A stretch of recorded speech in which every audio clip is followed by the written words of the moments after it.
June July August 3 মাস সুন্দরবন বন্ধ, but আমরা নিষিদ্ধ সময় সুন্দরবন ভ্রমণ করতে পারি। আজকে এই ভিডিওতে জেনে নেব কিভাবে আমরা এই 3 মাসে সুন্দরবন ভ্রমণ করতে পারি। আজকে আমাদের গন্তব্য হচ্ছে আমাদের ইকো রিসোর্ট, বনবিবি ইকো রিসোর্টে। প্রথমে আমরা খুলনা থেকে উঠেছি এবং খুলনার সোনারগাঁ বাস স্ট্যান্ড থেকে আমরা বাসে উঠেছি এবং এখান থেকে আমাদের মোংলা যেতে সময় লাগবে অলমোস্ট 1.5 ঘন্টার মতো।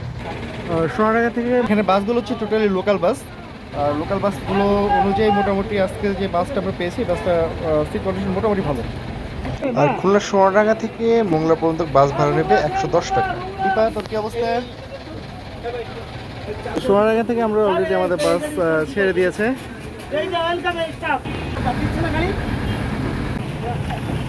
আমাদের এখন থাকার কথা ছিল অলমোস্ট কাটাখালীতে, এখন আমরা হচ্ছে কেবল রূপসা ট্রাফিক মোড় পার হচ্ছি।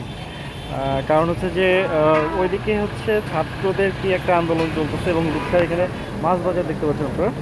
সেই আন্দোলনের জন্য ওইদিকে হচ্ছে আপনার বাস যেতে পারতেছে না, সব বাস হচ্ছে স্টপ হয়ে আছে, রাস্তা অবরোধ করে আছে স্টুডেন্টরা। যার কারণে আমরা এখন যাচ্ছি হচ্ছে রূপসা ব্রিজের নিচ দিয়ে। আর এখন লবণচূড়াতে বের হয়ে আমরা যাবো রূপসা ব্রিজের নিচ দিয়ে উঠে।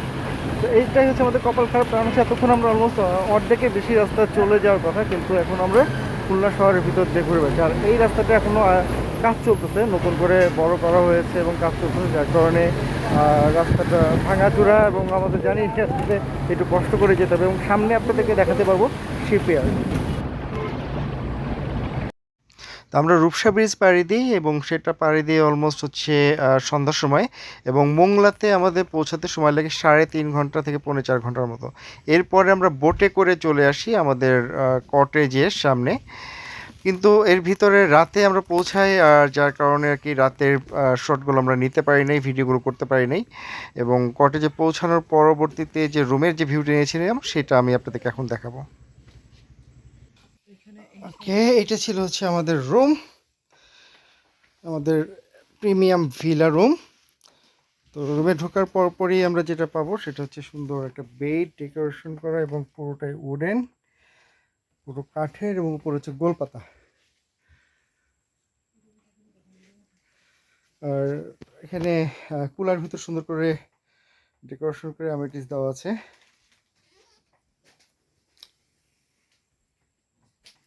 গ্লাসটা সুন্দর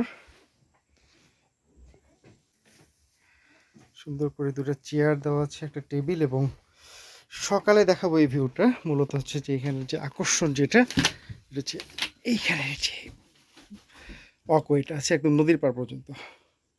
বলেছিলাম যে এখানকার ভিউটা সকালে দেখাবো, সকাল হয়ে গেছে অনেক আগেই, বাট আমাদের ঘুম ভেঙেছে একটু দেরি করে। This is the view.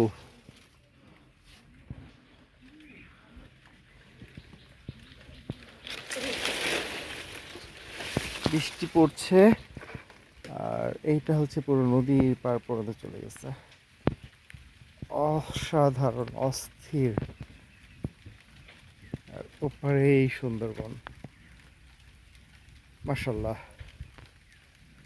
আসলে বৃষ্টির ভিতরে সুন্দরবনের মজাই আলাদা। আর আরেকটা সুন্দর জিনিস আছে এই রুমের সাথে, সেটা হচ্ছে সেটাও দেখাই আপনাদেরকে, দোলনা। এখানে বসে দোলনায় বসে দোল খেতে খেতে প্রকৃতি উপভোগ করতে পারবেন। ওয়াও। এই কটেজের মেইন আকর্ষণ হচ্ছে এটার ওয়াকওয়েটা এবং এই রেস্টুরেন্টটা। এই রেস্টুরেন্টটা এতটাই সুন্দর এবং বৃষ্টির সময় পরিবেশ প্রকৃতি এত সুন্দর হয়ে যায় যে আপনাকে মুগ্ধ করে দিবে। এবং এই রেস্টুরেন্টে আপনি ঘন্টার পর ঘন্টা বসে আপনি সময় কাটিয়ে দিতে পারবেন অনায়াসে। সবচেয়ে মজার বিষয় হচ্ছে রেস্টুরেন্টটা একদম খালের পাড়ে অবস্থিত, এবং দেখতে পাচ্ছেন যে খাল এবং তার ওপারেই হচ্ছে আমাদের সুন্দরবনের শুরু। দ্যাটস মিন হচ্ছে আমাদের এই খালটাই হচ্ছে ডিভাইডেড করেছে জনবসতি এবং বনকে। তো এখানকার বনজীবী যে মানুষ যারা আছে তারা কিন্তু এই বনের উপরে আগে অনেকটা নির্ভরশীল ছিল। আর এখানে বসে খালের পাড়ে বসে মাছ ধরা, আপনি বড়শি দিয়ে মাছ ধরতে পারবেন, চাইলে জাল আছে জাল দিয়ে মাছ ধরতে পারবেন। বাট এই নদীতে নামা কিন্তু খুবই ডেঞ্জারাস, খুবই রিস্ক, কারণ হচ্ছে এই নদীতে কুমির আছে। তো আমার ছেলে হচ্ছে আমার হুইল দিয়ে মাছ ধরার চেষ্টা করতেছিল এবং সে অনেকক্ষণ ট্রাই করছিল মাছ ধরার জন্য এবং সে হুইলটা নিয়ে অনেকক্ষণ চেষ্টা করছিল যেন একটা মাছ ধরতে পারে। তো এটাই হচ্ছে এখানকার সবচেয়ে বড় সৌন্দর্য। আসলে আহিল খুবই মজা পাচ্ছিল বৃষ্টিতে ভিজে, কারণ এমনভাবে তাকে ছেড়ে তো দেওয়া হয় না, যার কারণে সে খুবই মজা করছিল। তো এখানে আরেকটা মেইন যে আকর্ষণ সেটা হচ্ছে বৈঠা নৌকাতে করে ক্যানেল ক্রুজিং। আর এখানকার বিনোদনের যে ব্যবস্থা আছে সেটা হচ্ছে যে ক্যারাম বোর্ডের ব্যবস্থা আছে, আপনি চাইলে দাবা খেলতে পারবেন, লুডোর ব্যবস্থা আছে এবং পাশাপাশি এর পরবর্তীতে আপনি অবসর সময় কাটানোর জন্য পেয়ে যাবেন হচ্ছে লাইব্রেরি, যেখানে বেশ কিছু সুন্দরবন রিলেটেড বই এবং পাশাপাশি বিভিন্ন রকমের উপন্যাস আছে যেগুলো পড়ে আপনি অবসর সময় কাটিয়ে দিতে পারবেন।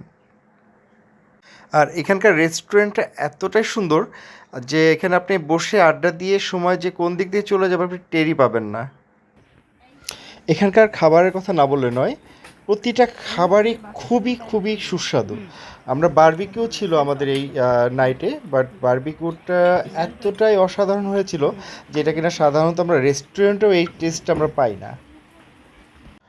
রাতে আয়োজন করা হয়েছিল সাংস্কৃতিক অনুষ্ঠানের। মূলত কোয়ান্টাম ফাউন্ডেশনের ঢাকা থেকে প্রায় ৭৮ জন সদস্য এসেছিল আমাদের রিসোর্ট প্লাস, আর পাশাপাশি আমাদের সুন্দরী এবং ইরাবতী তিনটা রিসোর্ট মিলিয়ে, এবং তারা প্রচুর এনজয় করেছে। সবচেয়ে মজার বিষয় ছিল তার পরের দিন সকালবেলায় যখন উঠলাম দেখলাম তারা হচ্ছে টোটালি সেখানে ইয়োগা করছে এবং মেডিটেশন করছে।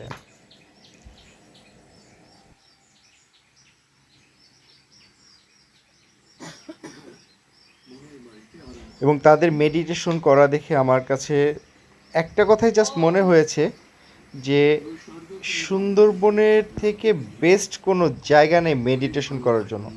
সকাল ৬টা থেকে প্রায় ২২ মিনিট অথবা ২৫ মিনিটের মতো তারা একটা মেডিটেশন সেশন করেছে। এর পরবর্তী তারা ইয়োগা করেছে এবং they feel very much better here, because তারা নিজেরাই বলছে যে এত সুন্দর পিসফুল একটা জায়গা, এত সুন্দর শান্তিময় একটা জায়গা যেখানে আসলেই মেডিটেশনের জন্য খুব পারফেক্ট একটা জায়গা। তা আপনারা দেখতে থাকুন তাদের মেডিটেশনের একটা অংশ।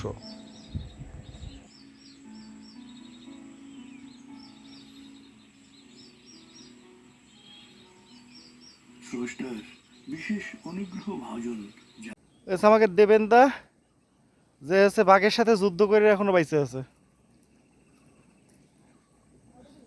দাদা আজকে মাছ দাদা, এই যে মাছ তো মারতেছেন, তা মাছ তো পাচ্ছেন না, তা কিরম লাগতেছে? ভালো লাগতেছে? তো মাছের দুইটা একটু বেশি কথা শোনাই দেন, দি মন তো বইরে দেন। এই মাছ যদি না পড়ে তো ভালো লাগে, তাই কোন দিনই আর বাড়ি যাও দিলু তো ওই দিকে মাছ মারতে সারাদিন পানির মধ্যে দাপাই দুপায়। হ্যাঁ, মাছ মারতে গেছো তো এখন না, মাছ কই? একটা ভালো দেখে খাওয়া দেন।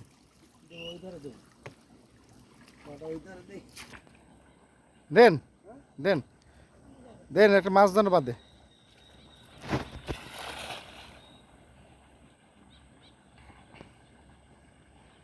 আকাশের রংটা দেখছো সেই লাগতেছে সাকিব? আকাশও আজকে সেই রূপ ধারণ করছে।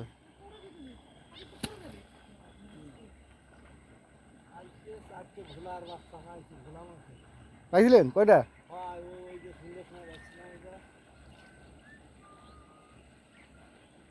তুই আমাকে দেবেন দা মাছ পাইছে কিনা এবার একটু দেই।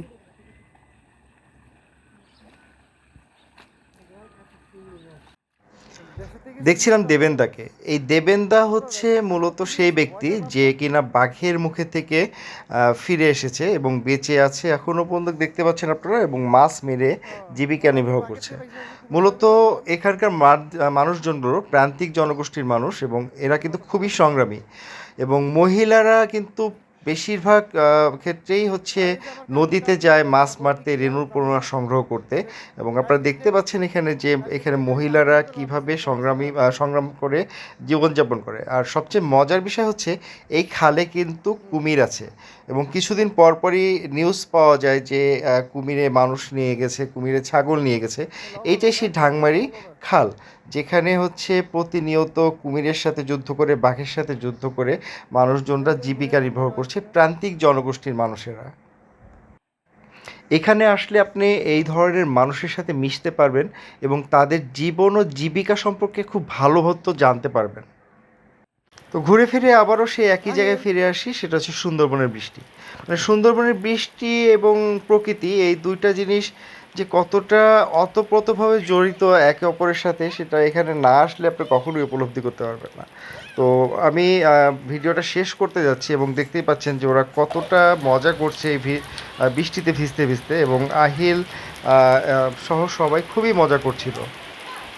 এইভাবেই সময় দেখতে দেখতে চলে যায় এবং বিদায়ের মুহূর্ত চলে আসে, এবং আমাদের টিম সহ যারা ছিল প্রায় ৭৮ জন, তারা হচ্ছে তার পরের দিন বিদায় নেয়, এবং আমাদের ভিডিওটাও এখানে আমরা শেষ করছি।